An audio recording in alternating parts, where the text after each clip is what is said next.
लोकसभा में नेता विपक्ष राहुल गांधी का छात्रों की गूंज अभियान आज प्रयागराज में शाम 5 बजे केपी ग्राउंड में शुरू होगा कार्यक्रम। इलाहाबाद विश्वविद्यालय की फीस बढ़ोतरी और सीट कटौती का उठाएंगे मुद्दा।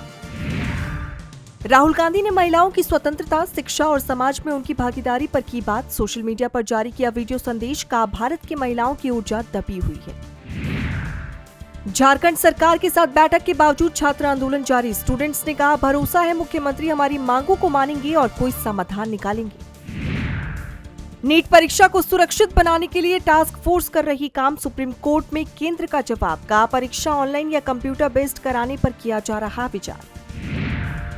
A20 फ्यूल के खिलाफ देशव्यापी मोर्चा खोलने की तैयारी में आम आदमी पार्टी। 8 अगस्त से देश भर में टाउन हॉल मीटिंग करेगी पार्टी। पहला कार्यक्रम पश्चिम बंगाल में होगा। अगर महुआ मोइत्रा को कुछ भी हुआ तो सुप्रीम कोर्ट जिम्मेदार। सीजेपी प्रवक्ता सौरभ दास ने जस्टिस दीपांकर दत्ता पर सवाल उठाते हुए की न्यायिक जवाबदेही और इस्तीफे की मांग। जस्टिस दत्ता ने कहा उन्हें अंडू से क्यों डर लगता है। यूपी में मंडल आयोग की सभी सिफारिशें लागू करने की उठी मांग। आजाद समाज पार्टी के प्रमुख चंद्रशेखर ने 2027 के चुनाव से पहले छेड़ा नया अभियान। प्रदेशव्यापी जन आंदोलन का किया ऐलान।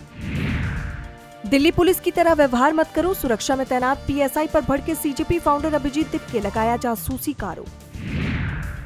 बिहार के सरकारी स्कूलों की चिंताजनक तस्वीर आई सामने। सहरसा, पश्चिम चंपारण, बेगूसराय, मुजफ्फरपुर और कैमूर जिलों के सरकारी स्कूलों में अभी भी बुनियादी सुविधाओं की कमी। कहीं झोपड़ी में क्लास तो कहीं टीन शेड के नीचे पढ़ाई। भारत ने अरुणाचल प्रदेश के 27 स्थानों की दी पहचान। आधिकारिक नक्शे में किया शामिल। चीन के दावे वाले जगहों को बताया अपना।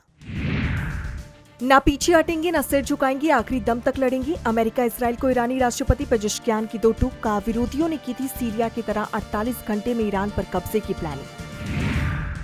इसराइल चीन संबंधों में तनाव। नेतन्याहू सरकार ने 1 साल में दूसरा वाणिज्य दूतावास किया बंद। ईरान के साथ चीन के सैन्य संबंधों और गजा युद्ध। फलस्तीन पर उसकी विदेश नीति से जोड़कर देखा जा रहा फैसला।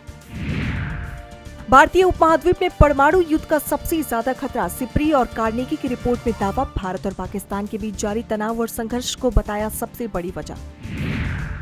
बांग्लादेश में राष्ट्रपति के बाद अब आर्मी चीफ जनरल जमान की होगी छुट्टी। पूर्व पीएम हसीना से नजदीकी पड़ी भारी। बड़ी तैयारी में पीएम तारिक रहमान। राष्ट्रपति व्हाइट हाउस का केवल किराएदार। अमेरिकी कोर्ट से राष्ट्रपति ट्रंप को लगा बड़ा झटका। $400 मिलियन के वॉर रूम प्रोजेक्ट पर लगी रोक। मक्का रक्षा समझौते पर आई सऊदी अरब की सफाई। कहा यह समझौता किसी देश या क्षेत्र के खिलाफ नहीं, इससे क्षेत्र के किसी भी देश की सुरक्षा को कोई खतरा नहीं। पेट्रोल डीजल पर लगाए गए टैक्स को लेकर उबल पड़ा पाकिस्तान। शहबाज सरकार के खिलाफ शहर शहर प्रदर्शन। जमात इस्लामी की चेतावनी, कहा लेवी टैक्स खत्म करना होगा। अमेरिका बना भारत का सबसे बड़ा एलपीजी आपूर्तिकर्ता। 67% हुई हिस्सेदारी। केंद्रीय पेट्रोलियम मंत्री हरदीप सिंह पुरी ने दी जानकारी। रिकवरी एजेंटों की मनमानी को लेकर आरबीआई का बड़ा कदम। 1 जनवरी 2027 से कर्ज वसूली के नए नियम लागू। फोन लॉगिंग और टेक्नोलॉजी आधारित बंदिशों के लिए देश का पहला रेगुलेटरी फ्रेमवर्क तैयार। खराब मौसम और पश्चिम एशिया तनाव से बड़ी महंगाई। 3 साल के उच्चतम स्तर पर पहुंची दुनिया में खाद कीमतें। FAO का खाद मूल्य सूचकांक बढ़कर 131.1 अंक पर पहुंचा।